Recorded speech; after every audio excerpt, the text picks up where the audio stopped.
Hello friends, welcome to ज्ञान कुंज। मैं जयप्रकाश तिवारी आप सभी का इस वीडियो में स्वागत करता हूं। आज की वीडियो में हम डिस्कस करेंगे जीएस के कुछ बहुत ही ज़्यादा महत्वपूर्ण प्रश्नों को, जो कि सभी एग्जाम्स की दृष्टि से बहुत ही महत्वपूर्ण रहेंगे। आइए देखते हैं। क्वेश्चन है, निम्नलिखित में से किसे मदर ऑफ इंडियन रिवॉल्यूशन कहा जाता है? मदर ऑफ इंडियन रिवॉल्यूशन किसे कहा जाता है? ऑप्शन है कल्पना दत्त, मैडम भीकाजी कामा, नेक्स्ट ऑप्शन है एनी बेसेंट और फिर है प्रीति लता वाडेकर। तो इसका जो सही आंसर रहेगा बी, मैडम भीकाजी कामा। इनके विषय में थोड़ा जान लेते हैं। मैडम भीकाजी कामा भारतीय मूल की पारसी नागरिक थी, जिन्होंने लंदन, जर्मनी तथा अमेरिका का भ्रमण कर भारत की स्वतंत्रता के पक्ष में माहौल बनाया। वे जर्मनी के स्टुटगार्ट नगर में 22 अगस्त 1907 में हुई 7वीं अंतर्राष्ट्रीय कांग्रेस में भारत का प्रथम तिरंगा राष्ट्रीय ध्वज फहराने के लिए सुविख्यात हैं। उस समय तिरंगा वैसा नहीं था जैसा आज है। नेक्स्ट क्वेश्चन रहेगा, अधोलिखित में से किस लेखक की पुस्तक से कश्मीर के 12वीं शताब्दी ईस्वी के इतिहास का विवरण प्राप्त होता है? किस लेखक की पुस्तक से कश्मीर के इतिहास के विषय में पता चलता है, वो भी 12वीं शताब्दी के विषय में? ऑप्शन है कल्हड़, बिल्हड़, जत्थड़ या फिर कालिदास। तो इसका सही ऑप्शन रहेगा ए, कल्हड़। कल्हड़ कश्मीर के महाराज हर्षदेव के चंपक के पुत्र और संगीत मर्मज्ञ कनक के बड़े भाई थे। कल्हड़ कश्मीरी इतिहासकार तथा विश्वविख्यात ग्रंथ राजतरंगिणी के रचयिता हैं। कल्हड़ ने एक ग्रंथ लिखा है राजतरंगिणी। नेक्स्ट क्वेश्चन रहेगा, दिल्ली के किस सुल्तान ने सिकंदर द्वितीय या फिर सिकंदर ए सानी भी बोलते हैं, सिकंदर सानी की उपाधि धारण की थी? ऑप्शन है बलबन, अलाउद्दीन खिलजी, सिकंदर लोदी या फिर इल्तुतमिश। तो इसका सही आंसर रहेगा अलाउद्दीन खिलजी। अलाउद्दीन खिलजी इसका सही आंसर है। अलाउद्दीन खिलजी ने सिकंदर ए सानी की उपाधि धारण की थी। अलाउद्दीन खिलजी को दूसरा सिकंदर कहा गया है क्योंकि वह भी अलेक्जेंडर की तरह सारे विश्व को जीतकर उस पर शासन करना चाहता था। अलाउद्दीन खिलजी अपने चाचा जलालुद्दीन फिरोज खिलजी को मारकर खिलजी वंश का दूसरा शासक बनने में सफल रहा। अलाउद्दीन का असली नाम जूना खान था। अलाउद्दीन खिलजी ने अपने युग के दौरान एक सफल शासक का नेतृत्व किया। उसने खिलजियों का नेतृत्व करते हुए भारतीय के इतिहास में अपना स्थान दर्ज कराया। नेक्स्ट क्वेश्चन रहेगा, गोदावरी नदी निकलती है, गोदावरी नदी कहाँ से निकलती है? नासिक से, बैतूल से, अमरकंटक से या फिर महाबलेश्वर से? इसका सही आंसर रहेगा ए, नासिक से। गोदावरी नदी नासिक से निकलती है। गोदावरी दक्षिण भारत की एक प्रमुख नदी है। यह नदी दूसरी प्रायद्वीपीय नदियों से सबसे बड़ी है। इसे दक्षिण की गंगा भी कहा जाता है। तो गोदावरी को ही दक्षिण की गंगा कहा जाता है। इसकी उत्पत्ति पश्चिमी घाट में त्रयंबक पहाड़ से हुई है। यह महाराष्ट्र में नासिक जिले से निकलती है। इसकी लंबाई 1465 किलोमीटर, इसकी लंबाई जो है 1465 किलोमीटर है। इस नदी का पाठ बहुत बड़ा है। गोदावरी की उपनदियों में प्रमुख हैं प्राणहिता, इंद्रावती, मंजिरा। इसकी जो उपनदियां हैं प्राणहिता, इंद्रावती और मंजिरा, यह महाराष्ट्र, तेलंगाना और आंध्र प्रदेश से बहते हुए राजहमुंद्री शहर के समीप बंगाल की खाड़ी में जाकर मिलती है। गोदावरी नदी बंगाल की खाड़ी में जाकर के गिर जाती है। नेक्स्ट क्वेश्चन है, सुएज नहर जोड़ती है, सुएज नहर किससे जोड़ती है? भूमध्य सागर या अटलांटिक महासागर, लाल सागर या अरब सागर, भूमध्य सागर या भूमध्य सागर और लाल सागर, और भूमध्य सागर और अरब सागर? इसका जो सही आंसर रहेगा सी, भूमध्य सागर और लाल सागर को जोड़ती है सुएज नहर। सुएज नहर लाल सागर और भूमध्य सागर को संबद्ध करने वाली एक नहर है। सन 1859 में एक फ्रांसीसी इंजीनियर फर्डिनेंड की देखरेख में सुएज नहर का निर्माण शुरू हुआ था। यह नहर आज 162 किलोमीटर लंबी, 60 मीटर चौड़ी और औसत गहरी 16.5 मीटर है। 162 किलोमीटर लंबी है और 60 मीटर चौड़ी है। 10 वर्षों में बनकर यह तैयार हो गई थी। सन 1869 में यह नहर यातायात के लिए खुल गई थी। नेक्स्ट क्वेश्चन रहेगा, मेघालय का पठार विस्तार है। मेघालय का पठार विस्तार क्या है? हिमालय, अरावली, प्रायद्वीपीय पठार या तिब्बत का पठार? इसका सही ऑप्शन रहेगा सी, प्रायद्वीपीय पठार। इस पठार को गारो राजमहल दर्रा प्रायद्वीपीय पठार के मुख्य खंड से अलग करता है। यह प्रमुख रूप से गारो, खासी तथा जयंतिया पहाड़ियों से निर्मित है। भारत का शिलांग नगर इसी पठार पर अवस्थित है। ये जो गारो, खासी और जयंतिया हैं, ये जनजातियां भी हैं। तो इसका सही आंसर है सी, प्रायद्वीपीय पठार। नेक्स्ट क्वेश्चन है, निम्नलिखित में से कौन सा अपर्दन अभिकर्ता बालू का स्तूपों मतलब बालू का टिब्बा के निर्माण के लिए उत्तरदायी है? मतलब बालू के जो टिब्बे बनते हैं उनका निर्माण कौन करता है? हिम नदी, भूमिगत जल, पवन या फिर फोर्थ ऑप्शन डी नदी? तो इसका जो सही आंसर होगा सी, पवन। पवन इसका सही आंसर होगा। जो रेगिस्तान में बालू के टिब्बे होते हैं उसका निर्माण पवन के द्वारा होता है। पवन द्वारा रेत एवं बालू के निक्षेप से निर्मित टीलों को बालू का स्तूप अथवा टिब्बा कहते हैं।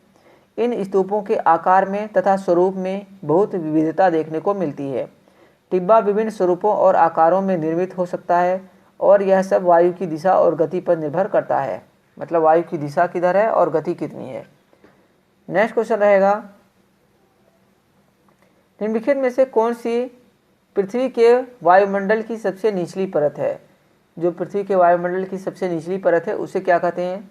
मध्यमंडल, समताप मंडल, ताप मंडल या फिर क्षोभ मंडल? तो इसका जो सही आंसर रहेगा डी, क्षोभ मंडल इसका जो है सही आंसर रहेगा।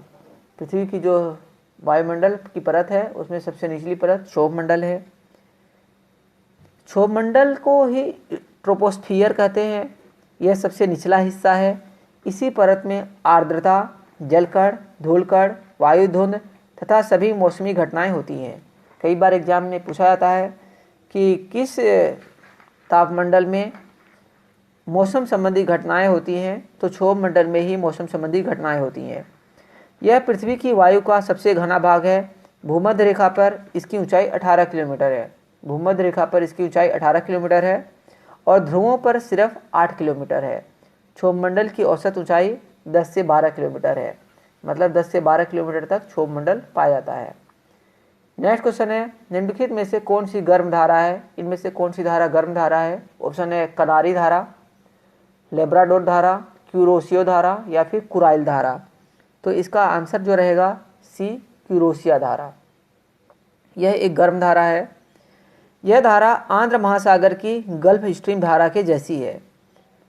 उत्तरी विषुवतरेखीय धारा फिलीपींस द्वीप के नज़दीक व्यापारिक पवनों के प्रभाव से उत्तर की ओर मुड़ जाती है। इसके बाद मध्य चीन के सहारे बढ़ते हुई यह जापान के पूर्वी तट पर पहुंचती है। इस धारा का रंग गहरा नीला होने के कारण जापानी लोग इसे जापान की काली धारा कहते हैं। नेक्स्ट क्वेश्चन रहेगा 10वां क्वेश्चन, निम्नलिखित में से कौन सा परिवहन का सबसे सस्ता साधन है? तो परिवहन का सबसे सस्ता साधन कौन सा है? ऑप्शन है जल परिवहन, रेल परिवहन, सड़क परिवहन या फिर वायु परिवहन? तो जो जल परिवहन होता है परिवहन का सबसे सस्ता साधन है। जल परिवहन किसी भी देश को सबसे सस्ता यातायात प्रदान करता है, क्योंकि इसके निर्माण में परिवहन मार्गों का निर्माण नहीं करना पड़ता। जैसे रोड परिवहन के लिए, सड़क परिवहन के लिए रोड वगैरह बनानी पड़ती हैं, तो इसमें ऐसा नहीं करना पड़ता। केवल परिवहन के साधनों से ही यातायात किया जाता है। इतना अवश्य है कि इसके लिए प्राकृतिक अथवा कृत्रिम जलपूर्ण मार्ग आवश्यक होते हैं। नेक्स्ट क्वेश्चन है 11, पूर्ववर्ती नदी है। इनमें से पूर्ववर्ती नदी कौन सी है? गंगा, यमुना, गोदावरी या फिर सतलज? इसका जो सही आंसर रहेगा डी, सतलज रहेगा। पूर्ववर्ती नदी है यह। सतलुज उत्तरी भारत में बहने वाली नदी है। इसका पौराणिक नाम सतुद्री है, जिसकी लंबाई पंजाब में बहने वाली 5 नदियों में सबसे अधिक है। पंजाब में 5 नदियाँ बहती हैं और यह नदी पाकिस्तान में बहती है। इसका जो सही आंसर होगा पूर्ववर्ती नदी है वह है सतलुज। नेक्स्ट क्वेश्चन है, पृथ्वी के बाह्य परत को क्या कहते हैं? ध्यान रखना, पृथ्वी के बाह्य परत को बोल रहा है। आप यहाँ पर कंफ्यूज मत होना ऑप्शन देकर के, क्षोभ मंडल लिखा हुआ, स्थल मंडल, पपड़ी या क्रस्ट और जल मंडल।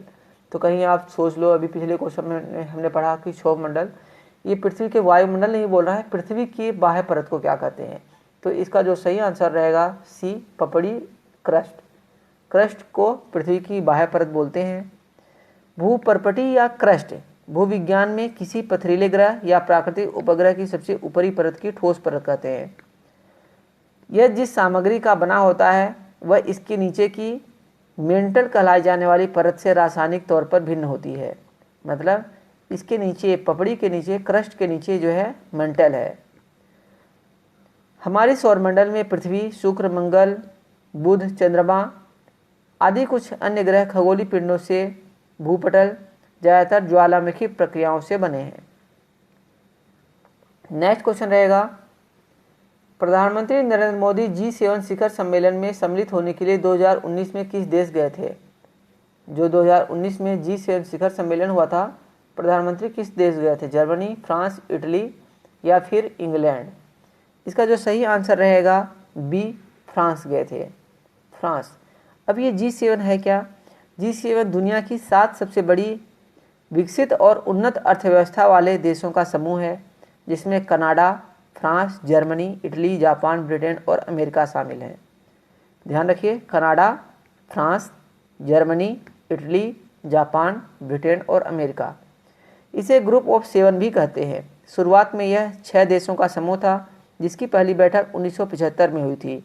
इस बैठक में वैश्विक आर्थिक संकट के संभावित समाधानों का विचार किया गया। अगले साल कनाडा इस समूह में शामिल हो गया और इस तरह यह G7 बन गया। इसका सही आंसर है बी, प्रधानमंत्री फ्रांस गए थे G7 शिखर सम्मेलन में भाग लेने के लिए। नेक्स्ट क्वेश्चन है, भारत के सर्वोच्च न्यायालय में न्यायाधीशों की संख्या कितनी है? सर्वोच्च न्यायालय, सुप्रीम कोर्ट में न्यायाधीशों की संख्या कितनी है? ऑप्शन है 31, 33, 34 और 30। इसका जो सही आंसर रहेगा सी, 34। सर्वोच्च न्यायालय में न्यायाधीशों की कुल संख्या 31 है। 31 थी, पहले रहती थी 31, जिसमें मुख्य न्यायाधीश भी शामिल रहते थे, जिसे केंद्रीय मंत्रिमंडल के निर्णय के बाद बढ़ाकर 34 कर दी गई है। 34 में मुख्य न्यायाधीश भी शामिल रहेंगे। नेक्स्ट क्वेश्चन है, लुक ईस्ट पॉलिसी का एक्ट ईस्ट पॉलिसी में परिवर्तन कब हुआ? मतलब जो लुक ईस्ट पॉलिसी थी उसका एक्ट ईस्ट पॉलिसी में परिवर्तन कब हुआ? दिसंबर 2014, नवंबर 2015, दिसंबर 2015 या फिर नवंबर 2014। तो इसका जो सही आंसर रहेगा डी रहेगा, नवंबर 2014 में। तो ये थे कुछ 15 महत्वपूर्ण प्रश्न जो कि आपको पसंद आए होंगे, उम्मीद करता हूँ मैं। अगर पसंद आए तो वीडियो को ज़रूर लाइक कर दें और चैनल को सब्सक्राइब करके बेल आइकन प्रेस कर दें, ताकि आपको आने वाले जो नेक्स्ट वीडियोज है उनका नोटिफिकेशन मिलता रहे। Okay friends, thank you for watching this video.